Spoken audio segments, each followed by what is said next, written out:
Bonjour à tous, ravi de vous retrouver dans Smart Job, votre rendez-vous emploi RH, management, débat, analyse, expertise et vos rubriques habituelles évidemment. Tiens, on parle dans son job de la retraite, mais pas de la retraite en France parce que le débat est vif, vous le savez, de la retraite au Danemark. Oui, on parle de placer l'âge de départ à la retraite à 70 ans. Mais que se passe-t-il? On va en parler avec Ivana Goryachev, elle est directrice Synergie Exécutive, elle va tout nous expliquer, elle est notre invitée. Le cercle RH, le grand entretien, prévenir les RPS, un enjeu clé. On parlera notamment des conflits au travail. On en parlera avec Isabelle Tardy, la nouvelle présidente de la Fédération des intervenants en risques psychosociaux. La FIRSP, elle est notre invitée pour ce grand entretien. Et enfin, pour terminer notre émission, fenêtre sur l'emploi, la cartographie des métiers de la santé. Une manière à la fois de faire une photo et d'engager et de donner envie peut-être à des salariés jeunes ou en reconversion de s'engager dans la carrière. On accueillera Rémi Mazzocchi, il est le directeur général justement de l'OPCO Santé. Il sera notre invité à la fin de l'émission. Voilà le programme. Tout de suite, c'est bien dans son job.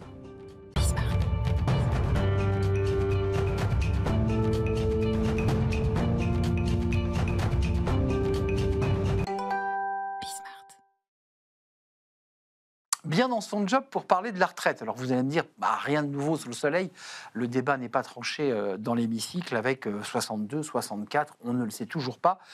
Une chose est sûre, c'est qu'on apprend une information que le Danemark souhaite placer la retraite à 70 ans. On en parle avec vous, notamment Ivana Goryachev. Bonjour Ivana. Bonjour, Ravi de vous merci accueillir. de m'accueillir. Un plaisir. Directrice de Synergie Exécutive. Alors, c'est une filiale du groupe Synergie, de l'entreprise Synergie, qui est une entreprise européenne, mondiale, qui traite des RH. Et vous, en particulier, vous accompagnez des cadres et des dirigeants, c'est bien cela? Absolument, Synergie Exécutive est en effet une filiale du groupe de RH Synergie qui s'adresse aux populations de cadres et de dirigeants avec 4 lignes métiers, de la chasse de tête, du management de transition, du coaching et de l'évaluation. D'un mot, parce que je sais que vous avez aussi envie de parler de retraite, quand on parle de cadres et de dirigeants en France, restons en France, quand on les interroge sur le départ à la retraite, ils vous disent, une grande partie d'entre eux, moi je vais travailler jusqu'à 65, 66, 67. C'est un peu ça la réalité des cadres et des dirigeants aujourd'hui, non? Alors, vous avez tout à fait raison sur la population de cadres et dirigeants qu'on connaît, nous, chez Synergie Exécutive et qu'on accompagne. On constate une appétence à s'inscrire dans un temps long, à continuer à travailler le plus longtemps possible. Le vrai sujet, c'est les modalités selon lesquelles on va travailler, puisque ces modalités sont envisagées malgré tout de façon plus souple, de façon plus flexible, avec des horaires adaptés, avec des temps aménagés. Un statut différent parfois? Un statut différent. Alors, tous les statuts sont envisageables. Aujourd'hui, il y a quelque chose qui fonctionne très bien et pour quoi les entreprises et les candidats ont une forte appétence, qui s'appelle le management de transition, que vous connaissez bien évidemment. Oui. C'est-à-dire que c'est des missions, effectivement, on est mandaté pour un temps donné pour accompagner en général la transformation d'une entreprise en toute souplesse, toute agilité, toute flexibilité. Et ce qu'apportent les seniors dans ce genre de contexte, c'est évidemment leur expérience, leurs compétences, leur motivation, leur intelligence comportementale, relationnelle. Donc, ce sont des éléments précieux au sein des entreprises. Ivana, on évoque ce Danemark, alors on parle souvent du Danemark comme le modèle nordique, souvent cité en exemple, où les hommes politiques français d'ailleurs vont régulièrement visiter ce système danois. Ils évoquent l'idée de repousser l'âge de départ à la retraite à 70 ans. C'est quoi? Ils ont eux aussi des difficultés démographiques, j'imagine? Alors, repousser la retraite à 70 ans au Danemark, c'est évidemment lié à un contexte démographique. On sait que globalement, dans les pays du Nord, on a aussi une baisse de la natalité, des sujets démographiques et un allongement de la vie. Et en fait, au Danemark, ils ont décidé d'indexer l'âge de départ à la retraite sur l'allongement de la durée de vie. Il faut savoir qu'au Danemark, la retraite, elle est mixte. Elle est à la fois par répartition et par capitalisation. Et il faut aussi savoir qu'au Danemark, pourquoi ça peut fonctionner? Parce que, premièrement, les seniors sont extrêmement valorisés dans leur travail. Le taux d'emploi est bien plus élevé qu'en France. Alors, en France, le taux d'emploi des seniors, si on prend la tranche 60-64 ans, il est de 42%. Dans les pays nordiques, on est à 70%, là où on a une moyenne européenne à environ 50% selon les chiffres de la DARES Donc et de là, l'INSEE. encore une fois, le Danemark, même si c'est une population plus réduite que certains pays comme l'Allemagne ou la Oui, France, et se distingue dans son modèle. totalement, totalement. Un mot quand même, il y a cette idée aussi d'un rapport très particulier au travail, enfin la manière dont on regarde le Oui, travail. oui. Le travail est regardé tout à fait différemment. Si on prend une comparaison avec la France, où on a une forte culture du présentéisme, on voit qu'au Danemark, Oui. on valorise depuis des années, et c'est culturel en réalité, et le culturel, ça ne se décrète pas, on valorise autant la vie professionnelle que la vie personnelle. Au Danemark, on est encouragé à aller chercher ses enfants à l'école, C'est vrai. c'est normal. On est encouragé à partir tôt du boulot si on veut aller faire du sport, si on veut passer du temps en famille. Là où en France, quand on part à 18 Sacrilège. heures, quand on est un cadre dirigeant, on nous demande si on a pris notre après-midi. Donc il y a effectivement un rapport d'équilibre entre le personnel et le professionnel qui peut expliquer aussi cette appétence à travailler plus longtemps. Donc, Ivana, vous nous dites pour conclure que le rapport au travail étant différent et qu'on s'use ou moins au travail, on s'abîme moins, on est plus enclin à travailler plus longtemps, versus en France, plus compliqué, on s'abîme plus vite, et donc on a envie de quitter le marché plus vite. Est-ce que c'est une similitude qu'on Alors, peut faire? je ne sais pas si on a envie de quitter le marché plus On vite. nous fait quitter, Je pense qu'il y a les deux. C'est-à-dire qu'en tout cas, chez les populations de cadres que nous, on que connaît vous accompagnez. chez Synergie Exécutive et qu'on accompagne, on voit qu'il y a une appétence des cadres dirigeants à Oui. continuer à bosser, encore une fois, de façon plus souple, de façon flexible. Ce qu'on voit aussi, c'est la discrimination à l'embauche de la part des entreprises, notamment sur un critère qui peut être le critère de l'absentéisme. On a peur que les seniors soient plus absents que les autres typologies de salariés. Il y a un baromètre absentéisme qui vient de sortir, qui a été édité là chez Malakoff Médéric, Oui. qui nous montre que chez les jeunes, on a un taux d'absentéisme à 49%, là où sur le reste de la population salariée, on a un taux d'absentéisme à 42%. Donc on est enfermé dans des biais cognitifs et Et aujourd'hui... des clichés d'ailleurs. Et des clichés, Bah et oui. des clichés Les qui ne se- seniors sont plus souvent qui ne malades. se- Pas vrai. et c'est faux. Enfin, en tout cas, s'ils sont malades, ils peuvent venir quand même au bureau si tant est qu'ils ne soient pas contagieux. On a potentiellement un autre sujet qui est le sujet de la rémunération. Il est bien évident que l'expérience, les compétences, ça se valorise, qu'au fur et à mesure d'une vie professionnelle, on en acquiert. Il est donc normal qu'un senior coûte plus cher qu'un junior. Pour autant, on a beaucoup moins de volatilité. Un senior est beaucoup plus fidèle à son entreprise. Donc là où on va avoir des frais de recrutement quand on recrute des juniors, in fine, dans la balance, un senior ne coûtera pas plus cher qu'un junior. C'est passionnant. Merci Ivana Goryachev d'être venue nous rendre visite à la fois un pied dans ces deux pays, à la fois le Danemark et la France, puisque vous êtes la directrice de Synergie Exécutive, accompagnement des cadres et des dirigeants. Merci de nous avoir rendu visite, c'est un vrai plaisir. On tourne cette page et on s'intéresse au cercle RH pour s'intéresser aux risques psychosociaux. C'est un vrai sujet, les RPS, et on va s'y intéresser aussi à l'aune d'un document de la FIRPS sorti sur les conflits en entreprise. Ils coûtent très cher et ils impactent évidemment le mental des collaborateurs. On en parle avec la présidente justement de la FIRPS. C'est un grand entretien et c'est tout de suite.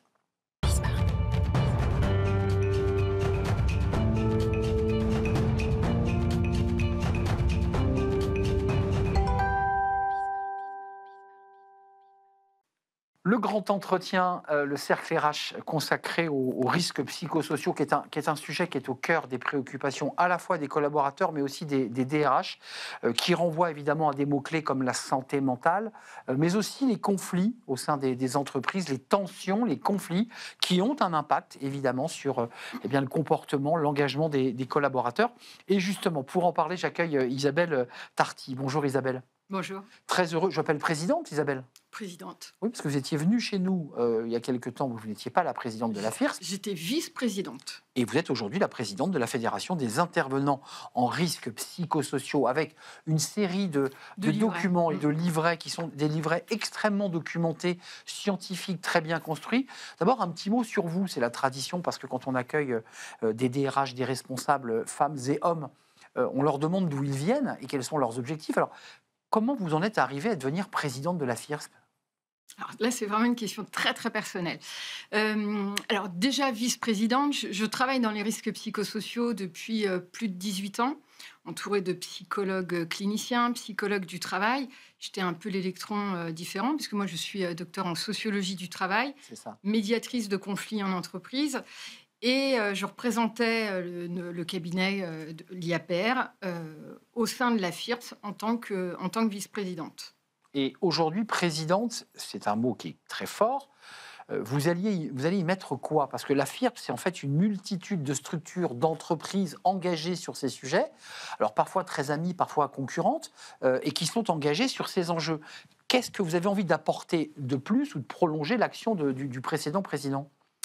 Le but, c'est de faire une continuité de ce qui a déjà été mis en place. Mais comme vous le disiez, effectivement, on est une somme de cabinets concurrents sur un marché avec des pratiques quand même qui nécessitent des regards précis. On travaille sur les risques psychosociaux. Il y a des cabinets qui sont là depuis 25 ans, 20 ans. Il y a aussi des petits nouveaux qui arrivent et qui ont aussi une pertinence. Notre but au sein de la FIRP, c'est vraiment de fédérer nos pratiques. Il faut rappeler aussi, fédérer nos pratiques, nos bonnes pratiques et offrir des guides aux entreprises. Il faut se rappeler aussi comment on est né. La FIRP, c'était un moment donné où les médias pointaient des entreprises post-événements traumatisants dans les entreprises. Ça ne concernait pas, pour pas les citer, mais il y a d'autres entreprises qui ont été et qui continuent, alors à des degrés moindres, d'être confrontées à ces problématiques. On a fait des livrets à chaque fois, justement, pour fédérer nos pratiques. On a les consultants des différents cabinets. Ce qui est intéressant, c'est de voir comment on aborde ces sujets-là de manière externe. C'est-à-dire qu'on n'est pas dans l'entreprise. On a des regards qui se doivent d'être objectivement neutres. Et c'est ces apports-là, quand on se réunit, en tous les cas, ce sont ces apports, je termine ma phrase, qui vont permettre Mais les documents que vous avez devant vous, oui. C'est des documents qui vont venir nourrir la réflexion des DRH ou les aider à résoudre un certain nombre de difficultés. Complètement. C'est ça le sujet. Complètement, en lien avec les événements, tout ce qui se situe, enfin, les évolutions sociétales. Quand on a eu la crise du Covid, il y a eu le télétravail. On a voulu accompagner les entreprises justement sur quelle vigilance avoir en période de télétravail. Rapidement, l'année d'après, on s'est rendu compte que la question du sens au travail était vraiment dans la continuité de ce télétravail. Ce sont des sujets qui restent vraiment d'une acuité importante. Ensuite, justement, pour en arriver sur nos sujets actuels, on a travaillé sur les enquêtes harcèlement. Parce que dans la plupart de nos cabinets, on s'est rendu compte d'une explosion de demandes. Donc, on a voulu essayer de comprendre ce qui se jouait dans les entreprises. Donc, c'était le livret de l'année dernière, c'était faire face aux situations de harcèlement. Et dans la logique de continuité de réflexion, on s'est dit on va traiter les conflits.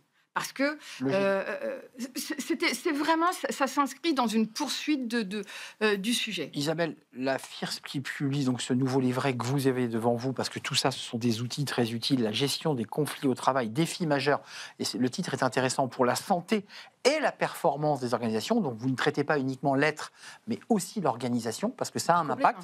Un chiffre tout de même que j'ai noté de ce sondage OpinionWay 2021 qui est repris, 69% des salariés ont été confrontés à une situation de conflit au travail. Vous qui êtes une médiatrice, donc qui avez une expérience et une connaissance du terrain, c'est un chiffre qui progresse, c'est un chiffre qu'on a limité.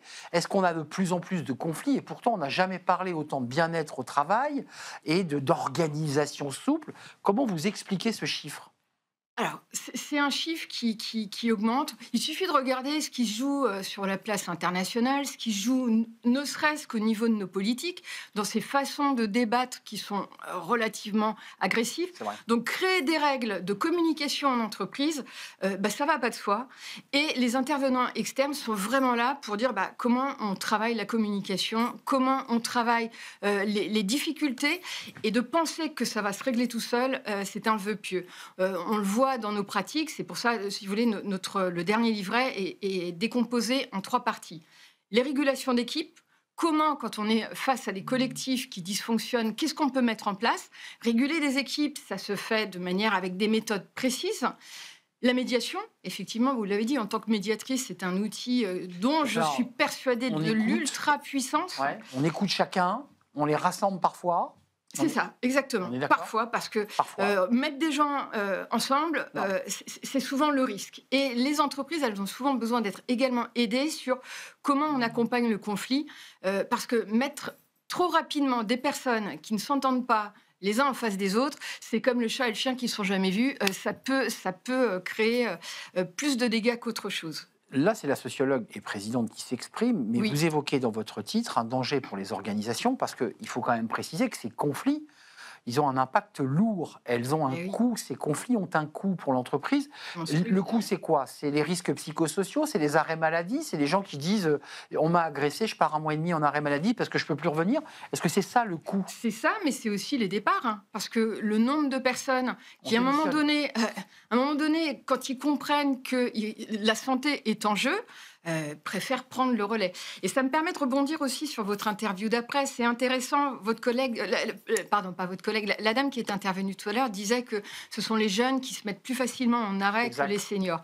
Moi, on l'a vu dans les gestions de conflits, jeunes, seniors. Les jeunes sont... Il y a des conflits jeunes seniors? Ah oui. Bien sûr, il y en a, mais attention aussi de ne pas individualiser trop les problématiques. Et c'est ce qu'on dit notamment dans le livret, c'est que oui, il y a des problématiques individuelles et personnelles, il y a aussi des problématiques organisationnelles, souvent. Excusez-moi Isabelle, on n'arrive pas à savoir si c'est des problèmes purement humains, d'ego et de relations humaines, là c'est la sociologue, obligatoirement. ou est-ce que ce sont les organisations dans la manière dont elles organisent le travail qui finalement, on n'échappe pas au conflit, on ne peut pas y échapper. Qu'est-ce que vous dites, vous, la FIRP, sur ce sujet?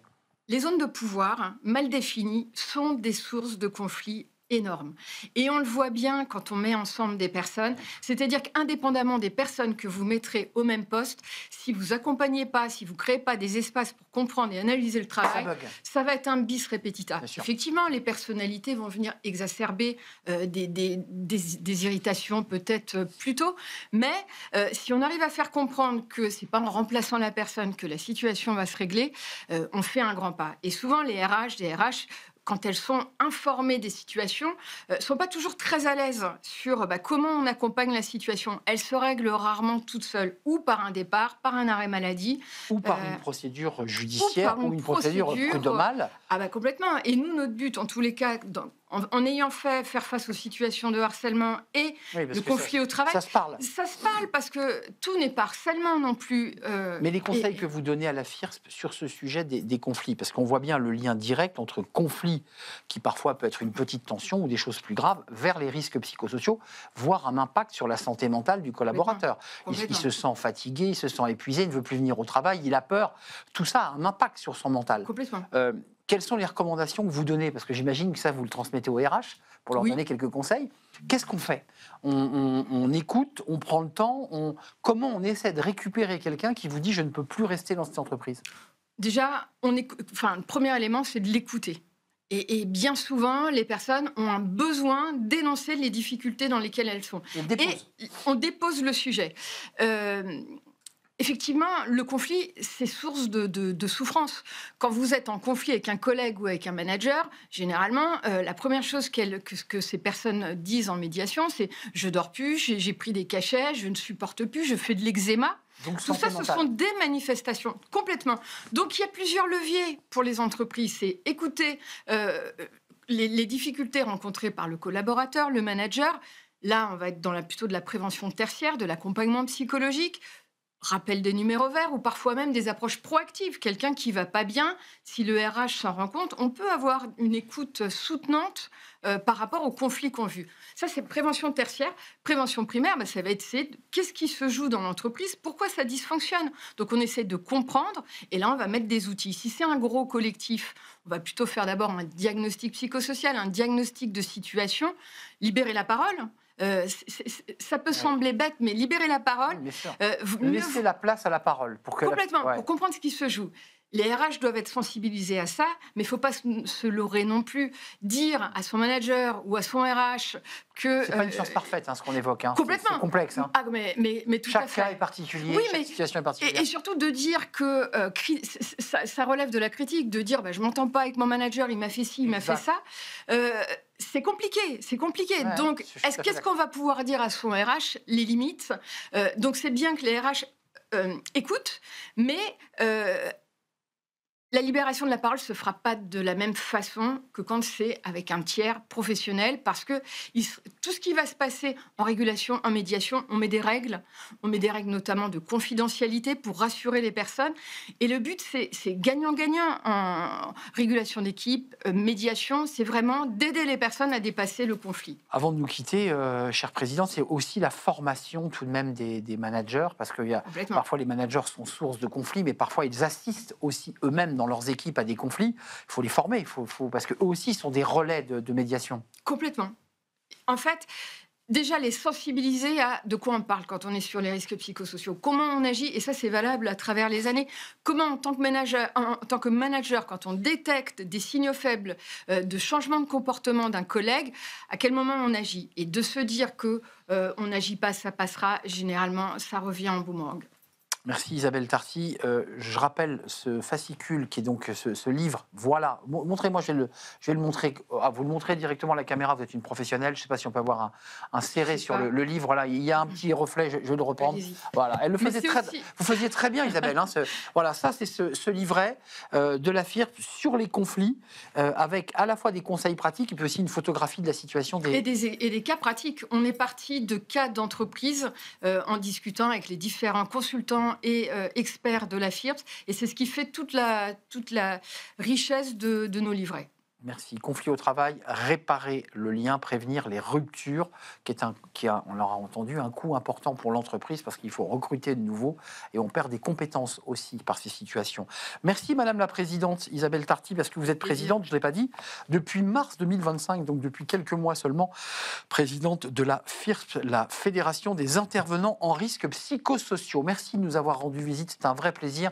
On tourne une page, on s'intéresse au métier de la santé. Oui, la cartographie des métiers de la santé, et on en parle justement avec le directeur général de l'OPCO Santé. Il est notre invité dans Fenêtre sur l'emploi.